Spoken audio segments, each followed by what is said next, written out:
Capítulo 9. Bem, Constance, você concluiu o treinamento e está prestes a ser enviada à França. Como se sente? Connie estava de volta a Londres no escritório central da seção F, sentada em frente à escrivaninha de Vera Atkins. Acredito que minha preparação foi a melhor possível. Respondeu Connie automaticamente, uma frase que não expressava nem uma ponta de seus pensamentos e sentimentos. Depois do mês que passou na Escócia, foi transferida para Beaulieu, em Hampshire, outra casa apropriada pelo governo da Inglaterra, onde suas habilidades de espionagem foram ainda mais refinadas. Ela aprendeu a distinguir os diferentes uniformes das milícias francesas e alemãs. A extensão policial do detestável governo de Vichy e aprendeu o que deveria procurar ao recrutar cidadãos franceses para sua rede de contatos. Ela também aprendeu a importância de nunca registrar no papel o que houvesse aprendido. Acho que vou me sentir melhor quando estiver em campo, concluiu. Ótimo. É isso que gostamos de ouvir, respondeu a senhorita Atkins alegremente. Sua viagem para a França está programada para a próxima noite de lua cheia. Acho que vai gostar de saber que não terá que entrar no país de paraquedas. Em vez disso, será levada num avião Lysander e pousará em segurança no solo francês. Obrigada. Connie disse, sentindo-se aliviada com aquele detalhe. Portanto, você tem alguns dias para descansar e se recuperar. Eu a registrei como hóspede em uma pensão confortável em Fawley Court, administrada pelo pessoal da Fanny, e você ficará lá até a data do voo para a França. Agora é hora de escrever cartas para seus entes queridos e eu poderei enviá-las nas próximas semanas, enquanto você estiver no exterior. O que devo dizer nas cartas, senhorita Atkins?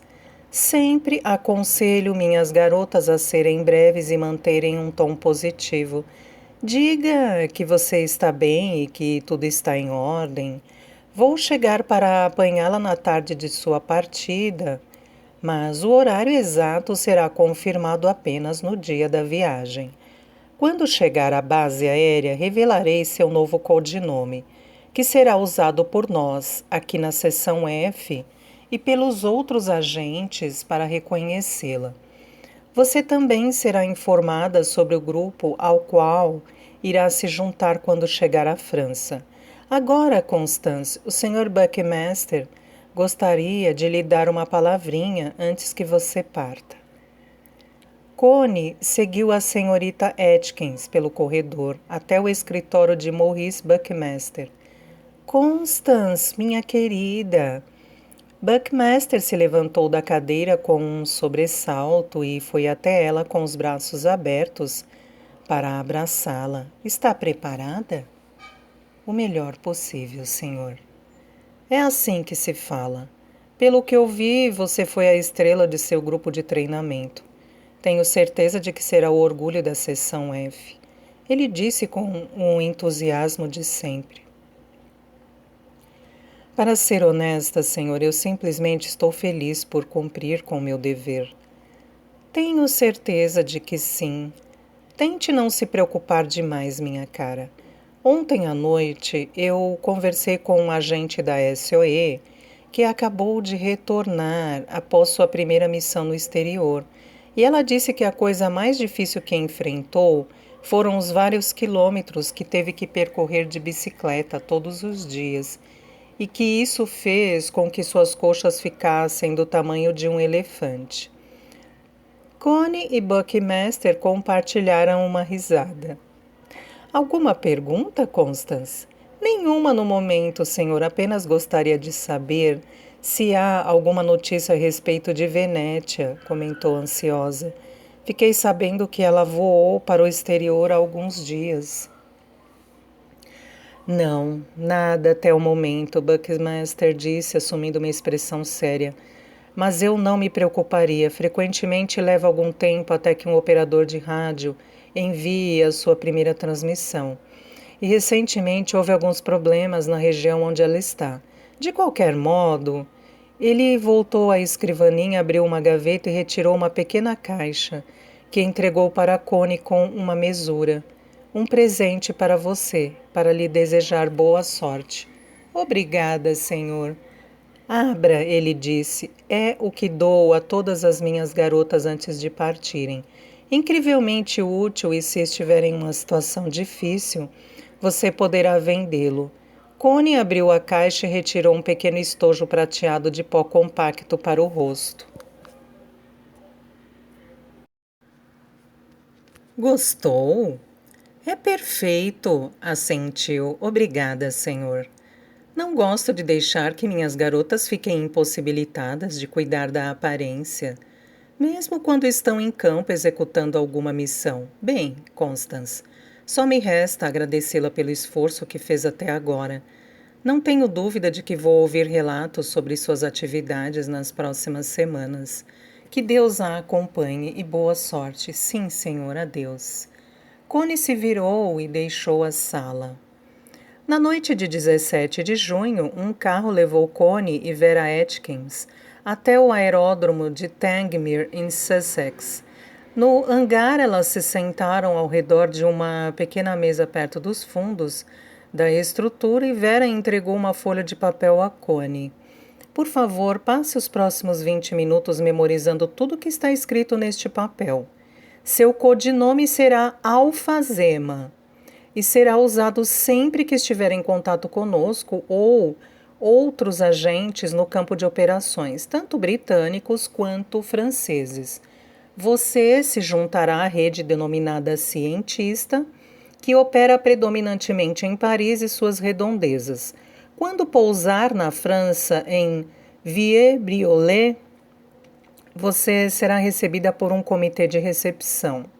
Eles cuidarão de você, eles darão o transporte necessário, além dos detalhes de contato do seu organizador, o operador de rádio e outros membros do seu circuito. Sim, senhorita Atkins. Preciso que saiba que tivemos alguns problemas de comunicação com a sua rede recentemente, continuou a senhorita Atkins. Seu comitê de recepção na França provavelmente poderá lhe dar informações mais detalhadas do que as que eu disponho no momento. Entretanto, tenho certeza de que com sua inteligência e bom senso você vai se sair bem. A senhorita Atkins colocou uma pequena mala de couro na mesa. Aqui está tudo de que vai precisar. Documentos de identidade em nome de Constance Chapelle, uma professora primária que vive em Paris. Você tem vários parentes no sul da França e é de lá que você vem. Essa será a sua justificativa. Se precisar cruzar a linha de Vichy para entrar ou sair da zona de ocupação no norte do país. Connie observou enquanto a senhorita Atkins retirava um pequeno tubo de vidro que continha um comprimido. Esta é sua pílula C.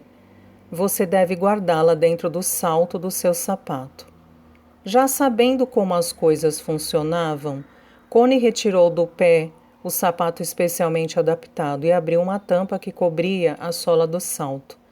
A senhorita Atkins inseriu a pílula na cavidade. Espero que nunca precise usá-la. Eu também. Constance concordou, sabendo que aquele comprimido de aparência inocente continha uma dose letal de cianureto de potássio, caso ela fosse presa ou torturada. Bem, está preparada? A senhorita Atkins disse em tom mais jovial. Sim. Então vamos embarcá-la no avião. As duas caminharam em direção à pequena aeronave pintada de preto para evitar que fosse detectada em uma noite enluarada.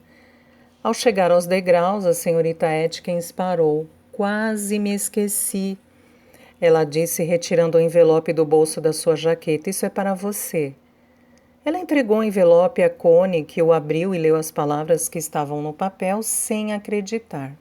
Boas notícias, não é? Comentou a senhorita Atkins. Connie levou a mão à boca subitamente e seus olhos se encheram de lágrimas. Senhorita Atkins, Lawrence está vivo. Ele está vivo. Sim, ele está vivo, querida. E o navio que o está trazendo para casa aportou em segurança em Portsmouth há 3 dias. Ele tem um ferimento feio no peito e está com uma perna quebrada, mas os médicos dizem que ele está de bom humor e se recuperando no hospital. Quer dizer que ele está aqui. Lawrence está na Inglaterra. Ela repetiu sem acreditar. Sim, querida, ele está em casa, são e salvo. Não é ótimo? Connie olhou para a data do telegrama que informava sobre seu marido ter sido encontrado com vida e o fato de que seria enviado de volta à Inglaterra imediatamente. A data era de 20 de maio, há quase um mês. Bem, achei que seria uma boa notícia para você e isso certamente lhe servirá como incentivo para retornar em segurança. Hora de embarcar, querida. A senhorita Atkins disse bruscamente enquanto retirava o telegrama da mão de Connie. As hélices dos motores do avião começaram a girar. Vera Atkins estendeu sua mão para cumprimentar Connie. Adeus, Constance, e boa sorte.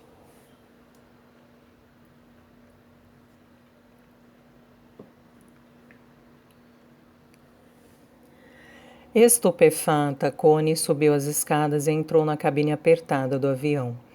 Enquanto prendia o cinto de segurança em seu assento, tentava processar o que acabara de ouvir.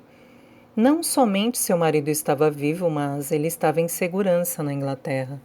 Talvez não estivesse mais do que algumas centenas de quilômetros de onde ela estava agora. E ninguém lhe dissera nada. Como foram capazes de manter em segredo a informação de que Lawrence fora encontrado e que estava voltando para casa? Connie mordeu seu lábio com força para reprimir as lágrimas, para não inundar os óculos de aviador que estava usando, atados firmemente ao redor de sua cabeça. Sentindo o coração pesar no peito, ela entendia a razão pela qual ninguém lhe contara. Eles sabiam que se revelasse a informação sobre a chegada iminente de Lawrence à Inglaterra, ela rapidamente abandonaria todo o treinamento e daria as costas à tarefa aterrorizante que estava prestes a desempenhar. Mas agora, enquanto Connie observava 2 outras pessoas que vestiam uniformes e óculos de aviação, embarcando no avião e travando a porta, não havia como retroceder. A seção F manipulou suas circunstâncias pessoais para seus próprios fins. E então, quando já estava prestes a partir, ofereceram-lhe o único incentivo de que precisava para fazer tudo o que fosse necessário para permanecer vivo e retornar. Como vou conseguir suportar isso? Ela murmurou enquanto o avião começava a taxiar para fora do hangar sob o luar da noite. Connie? É você que está debaixo de todas essas roupas? Gritou uma voz no assento ao lado dela, tentando suplantar o ruído dos motores. Era uma voz que ela reconhecia. James! Ela gritou, sentindo-se absurdamente reconfortada pelo fato de que ele estava ali. Foi impossível continuar a conversar enquanto o avião decolava, invadindo o céu noturno. Em vez disso, ela sentiu que a mão de James envolveu a sua e a apertou com firmeza. Connie não resistiu. Olhou pela janela e observou o negrume que cobria aquela região rural da Inglaterra. Adeus, Lawrence, meu querido, sussurrou. Juro que voltarei aos seus braços assim que puder.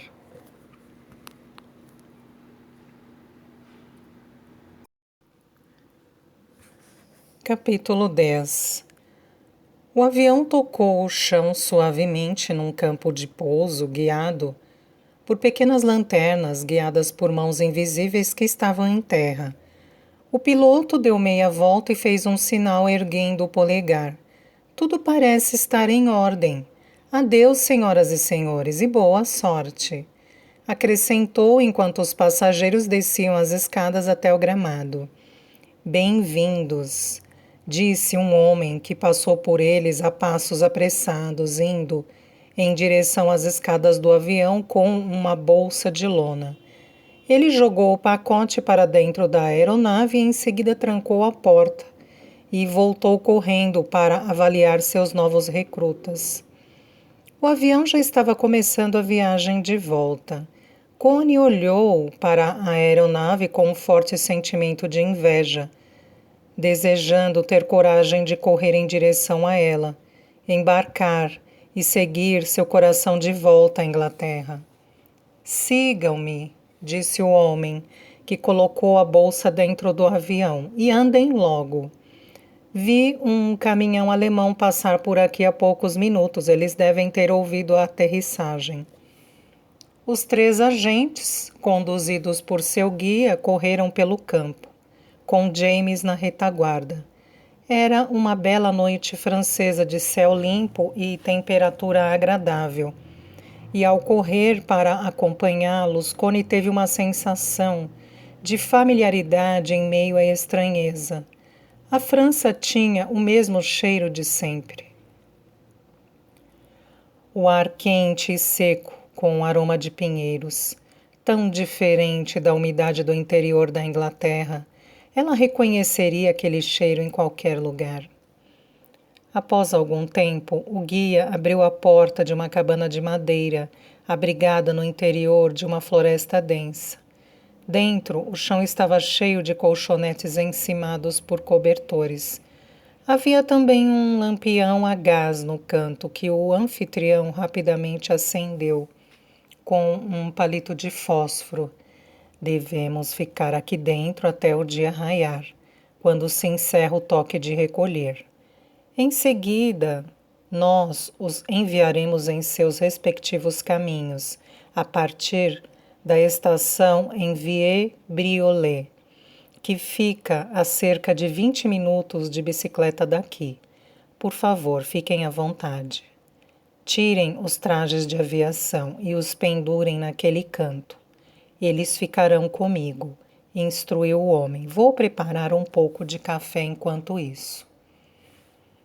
Connie se livrou do traje e observou enquanto os outros passageiros se revelavam. O outro homem ela ainda não conhecia. Eles se sentaram em seus colchonetes enquanto o guia dava uma caneca esmaltada de café para cada um deles. Receio que não temos leite, sei que vocês ingleses gostam.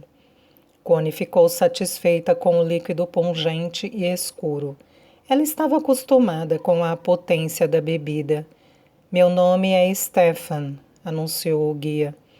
E sei que você deve ser alfazema, madame, pois é a única mulher no grupo. Eu sou invasor, entre aspas, James disse.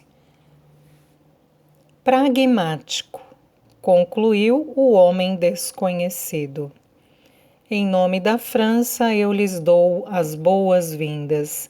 Nunca tivemos tanta necessidade de agentes britânicos treinados para nos ajudar como agora. Muitos de seus compatriotas, especialmente na região de Paris, foram presos nos últimos dias. Não temos certeza do que aconteceu com eles, mas acreditamos que deve haver um traidor infiltrado no grupo para permitir que a Gestapo consiga reconhecê-los com tanta facilidade. Só posso lhes dizer que não devem confiar em ninguém, enfatizou. Agora é hora de dormir um pouco enquanto ainda podem. Vou montar guarda e alertá-los se for necessário. Boa noite. Stefan saiu da cabana acendendo um cigarro sob o batente da porta antes de fechá-la. Os 3 agentes se deitaram nos colchonetes. Boa noite, camaradas, James disse. Durmam bem. Duvido que eu consiga pregar os olhos, disse pragmático. Mas não demorou muito até que Connie ouvisse o som de um ronco baixo vindo do outro lado da cabana. Connie? James a chamou. Sim? Tudo começou a acontecer de verdade agora, não é? Sim, Connie concordou, com uma sensação ácida no estômago vazio, causada pelo café e pela emoção. Tudo é de verdade. Connie adormeceu após algum tempo, pois acordou com James lhe agitando o corpo e viu que a luz entrava através da pequena janela da cabana. Hora de acordar. Estão esperando por nós lá fora. Connie não havia se despido para dormir, de modo que só precisou calçar suas meias e os sapatos para ficar pronta. Do lado de fora estavam Stefan e uma mulher. Bom dia, Alfazema, Stefan disse. Pronta para partir? Sim, mas... Connie olhou para a floresta ao redor. Há algum lugar onde eu possa... Ela sabia que estava com o rosto vermelho. Não temos banheiro aqui. Vai ter que encontrar algum lugar entre as árvores, ele disse, dando de ombros enquanto se virava para conversar com James. Connie andou rapidamente pela floresta, tentando encontrar um lugar discreto atrás de uma árvore. Ao retornar, James e o outro agente estavam prestes a sair, pedalando suas bicicletas em companhia da mulher. Boa sorte, sussurrou Connie a James. Espero que nos encontremos em breve. Obrigado, disse James com o rosto tenso e sério. Nesse meio tempo, farei o melhor para explodir os alemães em pedaços e para nos levar de volta para casa. É assim que se fala, disse Connie, abrindo um sorriso corajoso enquanto ele pedalava pela floresta em movimentos vacilantes, atrás dos outros. Esperaremos até que eles estejam a alguns quilômetros de distância, Stefan disse. Se muitos ciclistas saírem juntos da floresta enquanto alguém estiver observando, vão atrair a atenção. Quer café? Sim, obrigada. Connie sentou-se na soleira da porta, observando o sol que agora já estava acima das árvores e iluminava o chão. Bem, Alfazema, vou lhe contar o que vai acontecer a seguir, falou Stefan, entregando-lhe uma caneca de café e sentando-se ao lado dela, acendendo outro cigarro. Bem, creio que você já foi informada de que irá se juntar à rede cientista, nossa maior organização, que opera dentro de Paris e em suas redondezas. Sim, Connie confirmou. Infelizmente, recebemos notícias de que vários membros da cientista foram presos pela Gestapo, incluindo o Próspero, o líder. Fui informada. Me disseram que você teria mais informações para me dar. Connie respondeu, bebendo lentamente seu café. Não recebemos nenhuma mensagem do operador de rádio de Próspero, o que pode indicar que ele também foi preso. Stefan esmagou o cigarro com a sola do sapato. Recebi uma comunicação há 3 dias dizendo que eles estavam à sua espera e a encontrariam na estação de trem de Montparnasse. Entretanto, não sei dizer quem estará lá, acrescentou Stefan, acendendo outro cigarro rapidamente. É muito perigoso que eu a acompanhe neste momento. Fomos advertidos pelo quartel-general a permanecer escondidos, até termos uma noção melhor sobre a situação. Por isso, você terá que fazer a jornada sozinha. Entendo, Connie disse segurando a caneca com força, como se fosse um talismã. Precisava acalmar seus nervos. Como seu codinome ainda não está nos arquivos da Gestapo, é pouco provável que você levante suspeita durante a jornada. Mulheres são interpeladas para interrogatório com muito menos frequência do que homens, ele disse para reconfortá-la. É algo grande demais para pedir a alguém que acabou de chegar, mas precisamos enviar alguém a Paris que não seja conhecido dos alemães, para então descobrir o que aconteceu. Está disposta? É claro que sim. Você encontrará seu contato na plataforma da estação, logo em frente à tabacaria. Terá que comprar um maço de Gauloise e quando o fizer, deixe que caia no chão como se fosse um acidente. Pegue os cigarros e acenda um deles com estes fósforos. disse Stefan, tirando uma caixa de fósforos do bolso e entregando a ela. Neste ponto, um homem se aproximará de você. Ele vai levá-la para um dos nossos esconderijos. E se ele não aparecer? É um sinal de que há algo errado. Você conhece Paris? Sim, estudei na Sorbonne. Então você não terá problema para encontrar este endereço, disse Stefan, entregando-lhe um pedaço de papel. Apartamento 17, num prédio da Rue de Rennes, disse Connie, lendo em voz alta o nome familiar. Conheço bem o lugar. Ótimo. Ao se aproximar da casa, você deve passar por ela e ir até o fim da rua, e depois voltar pela calçada oposta.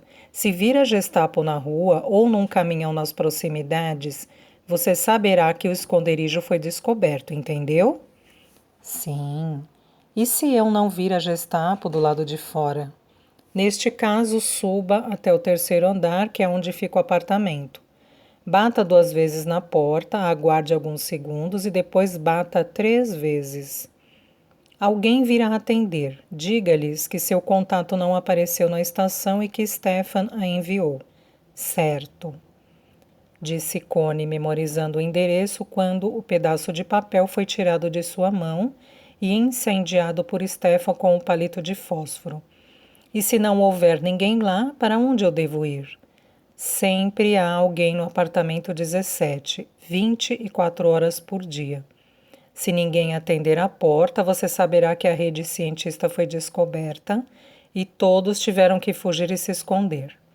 Assim, seria perigoso demais tentar fazer contato com qualquer um de seus membros, disse Stefan, suspirando e dando uma longa tragada em seu cigarro. Como último recurso, vou ter que enviá-la a um amigo meu. Ele não é um membro direto do circuito ou da SOE, mas sua lealdade à nossa causa está acima de qualquer suspeita. Eu sei que ele irá ajudá-la. Portanto, você irá a este endereço, disse Stefan, mostrando-lhe outro pedaço de papel que tirou do bolso e entregou a ela. Chegando lá, pergunte por herói, entre aspas. Connie leu o novo endereço com alguma surpresa. Fica na Rue de Varenne. Minha família tinha alguns amigos lá. Então sua família provavelmente estava envolvida com a alta sociedade. É uma das áreas mais prósperas de Paris, disse Stefan, levantando uma sobrancelha. E caso o herói não esteja lá? Ela perguntou. Devo desistir e pegar o trem de volta para cá? Madame? Disse Stefan, pisando com força nos restos do cigarro. Se chegar a esse ponto, você terá que usar a cabeça. Hospede-se em uma pensão e espere até que Herói retorne. Bem, agora é a hora de nos despedirmos. E lembre-se, você não deve circular pelas ruas de Paris após o toque de recolher. É o horário mais perigoso de todos. Ele levou as canecas de café de volta para dentro da cabana e Connie examinou as bicicletas antigas que eles pedalariam até a estação de trem. Quem é esse seu amigo herói? Connie perguntou ao montar na bicicleta, equilibrando a mala de viagem precariamente entre a cesta e o guidão. Pelas nossas regras, ninguém faz perguntas. Mas ele será a pessoa que saberá o que aconteceu e poderá colocá-la em contato com uma ramificação segura da cientista. Em seguida, você precisará encontrar uma maneira de entrar em contato com Londres e fazer um relatório sobre a situação em Paris. Isso se houver algum operador de rádio que ainda esteja livre na cidade, Stefan acrescentou em tom sombrio. O trajeto de bicicleta até a estação correu sem qualquer anormalidade. A cidade não parecia estar diferente da que Connie conhecera antes da guerra. A única diferença era a bandeira com a suástica desfraldada sobre a prefeitura. Stefan comprou a passagem de Connie e lhe entregou o bilhete. Ela percebeu a maneira que os olhos do francês esquadrinhavam repetidamente a plataforma da estação. Preciso partir agora. Adeus, madame. Ele disse, beijando-a carinhosamente nas duas faces, como se ela fosse uma parente querida. Mantenha contato, acrescentou e, acendendo mais um cigarro, andou casualmente em direção à bicicleta, deixando Connie sozinha na estação. O trem chegou pontualmente às 11 horas. Certa vez, Buckmaster disse em tom de piada que a única vantagem trazida pela ocupação alemã foi a que os trens franceses passaram a operar dentro dos horários programados. Connie embarcou, guardando sua mala no compartimento que havia acima dos bancos. Quando o trem deixou a estação, ela olhou ao redor do vagão e viu a amostra habitual da humanidade. O estômago vazio de Connie roncou e ela fechou os olhos, esperando que a familiaridade relaxante do momento do trem ajudasse a acalmar seus nervos. Mas a cada estação seus olhos se abriam para examinar qualquer pessoa que entrava em seu vagão. Ela tomou outro trem em Le Mans e conseguiu comprar uma empada insípida no quiosque da estação. Sentando-se num banco para esperar por sua conexão, Connie viu um oficial alemão pela primeira vez em pé, sobre a plataforma, conversando com o chefe da estação. Finalmente, às 5 horas, seu trem chegou à estação de Montparnasse, em Paris. Connie se juntou aos passageiros no desembarque e andou pela plataforma, preparando-se para passar pelo primeiro posto de guarda da milícia. Viu que pediram para vários dos passageiros colocarem suas malas sobre uma mesa e abri-las para a inspeção. Connie sentiu que seu coração estava prestes a sair pela boca, mas nenhum dos policiais lhe dirigiu um olhar sequer. Sentindo-se quase exultante ao passar sem ser incomodada, Connie procurou pela tabacaria na plataforma, onde deveria encontrar seu contato. A estação estava cheia de trabalhadores que retornavam às suas casas, mas ela finalmente viu o quiosque num canto e foi até lá. Seguindo as instruções que recebera, comprou um maço de Gauloise. Ao pegar o troco, deixou o maço cair no chão. Ah, mas que diabo! Murmurou, recolhendo o maço e retirando um cigarro. Ela o acendeu da maneira mais casual que conseguiu, com os fósforos que Stefan lhe dera, ao mesmo tempo que olhava ao redor para perceber se qualquer pessoa se destacava da multidão e vinha em sua direção.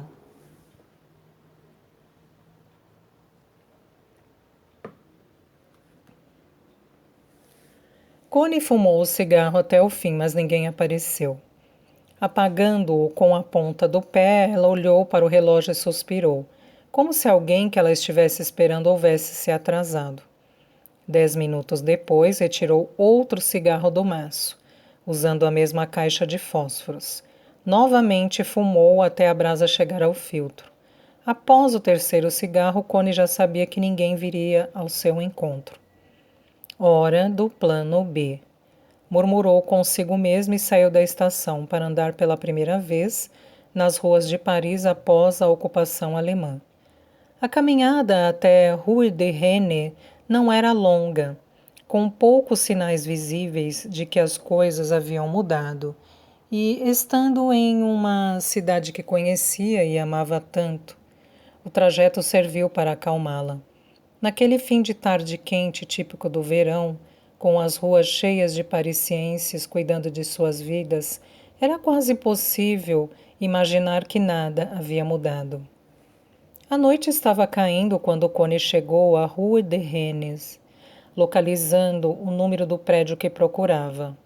Passou em frente ao imóvel do outro lado da calçada, com os olhos atentos a qualquer perigo.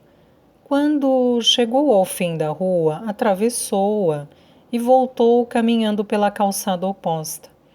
Carregar a mala fazia com que ela se sentisse terrivelmente suspeita.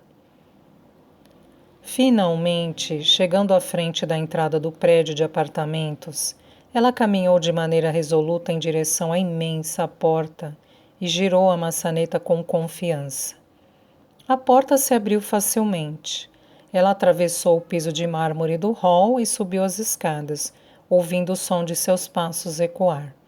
Subiu até o terceiro andar e encontrou o apartamento 17 à sua direita. Respirando fundo, bateu 2 vezes e depois 3, conforme as instruções que recebera. Ninguém veio atender. Sem saber se deveria esperar ou bater novamente, sentindo o coração pulsar em suas orelhas conforme a pressão sanguínea aumentava, Connie decidiu que iria embora.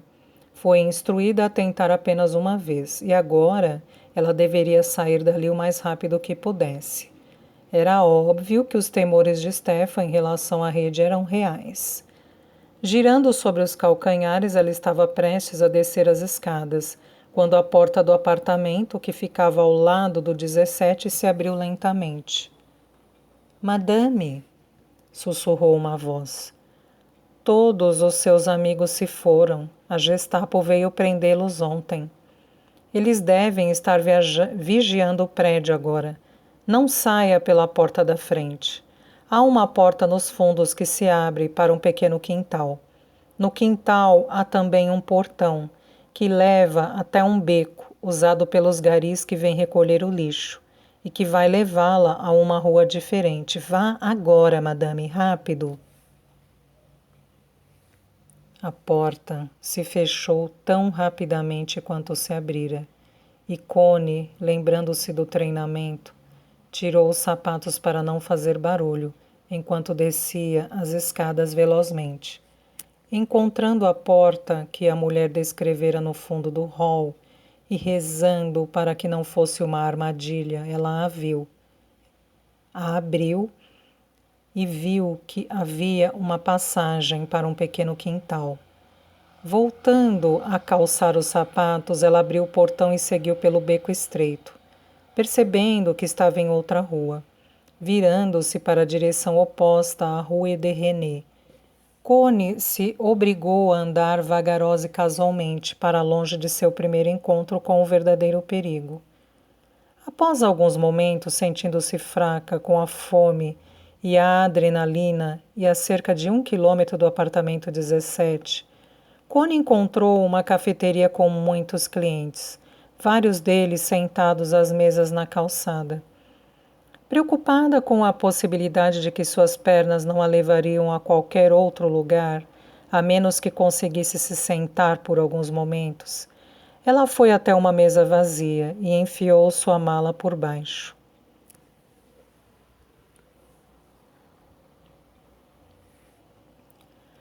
Estudando o cardápio limitado, mas extremamente bem-vindo, Connie pediu um croque-monsieur. Enquanto devorava comida, ela inspirou profundamente para permitir que seu cérebro se oxigenasse. Nunca se sentira tão sozinha nesta cidade com milhões de pessoas. E embora houvesse muitas pessoas em Paris que conhecesse da época em que estudou na Sorbonne, além de alguns parentes da família de sua mãe, qualquer contato com eles era estritamente proibido. O fato de que a familiaridade e a assistência estavam tão próximas e mesmo assim tão distantes, faziam com que sua situação atual fosse ainda mais complicada. Parecia que Stefan estava certo, e sua rede de agentes havia desaparecido quando a Gestapo começou a efetuar as prisões. Connie engoliu o café, sabendo que tudo o que lhe restava era ir até o lugar sugerido como último recurso. Pagou a conta, pegou sua mala e voltou a caminhar pela rua, sobressaltando-se cada vez que ouviu o barulho do motor de um veículo nazista se aproximando.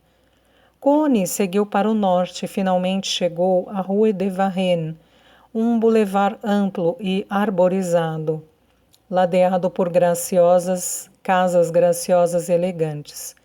Muitas delas estavam escuras e silenciosas, mas ao avistar de longe o endereço informado por Stefan, ela viu que a casa definitivamente estava ocupada. Luzes brilhavam em todas as janelas e ela via, até mesmo, silhuetas se movendo pelas janelas de uma das salas. Respirando fundo, Connie atravessou a rua. Subiu os degraus até a porta da frente e tocou a campainha.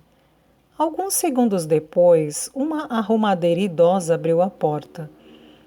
Olhando Connie de cima a baixo, ela lhe dirigiu um arrogante sim. Estou aqui para falar com o herói, Connie sussurrou.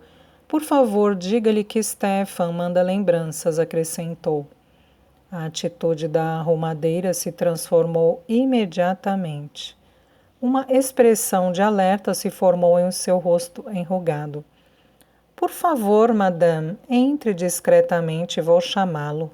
E abriu a porta para Connie. Enquanto a arrumadeira desaparecia por entre uma das portas do corredor, Connie admirou a bela mobília em estilo antigo e a elegante escadaria recurva que emoldurava a porção principal do hall. Os ocupantes desta casa vinham de um mundo de riquezas que ela conhecia muito bem e no qual se sentia confortável. Alguns segundos depois, um homem alto de cabelos castanhos e que com sua estrutura óssea esguia típica não seria identificado com nenhuma outra nacionalidade que não fosse a francesa. Surgiu, vindo de uma das salas vestindo um smoking completo. Minha querida, boa noite, ele disse em voz alta, envolvendo Connie em seus braços. Eu não esperava que você viesse. Sussurrou em seu ouvido enquanto a abraçava. Estamos oferecendo um jantar a alguns convidados, e alguns deles podem tê-la visto subindo os degraus. Em seguida, novamente levantando a voz, ele disse: Como foi sua viagem? Foi demorada, respondeu assustada. Você é francesa? Sussurrou, ainda segurando-a com força em seus braços e falando direto em seu ouvido. Sim, minha família é de Saint-Raphael, sussurrou ela rapidamente. Constance Chapelle. Minha tia é a baronesa do Montaigne. Conheço a família, disse o homem, com uma expressão de alívio surgindo em seus olhos. Isso quer dizer que você é minha prima em segundo grau que veio me visitar. Vá para o andar de cima com Sara. Conversaremos mais tarde, ele disse relaxando o abraço. Vir do sul até Paris é muito cansativo hoje em dia, especialmente com todas as inspeções de segurança. Desça quando estiver mais descansada, minha querida Constance. A expressão em seus olhos não deixou qualquer alternativa a Connie. Ele voltou à sala de jantar e abriu a porta. Quando ele entrou na sala, Connie viu que havia vários homens usando uniformes alemães ali dentro.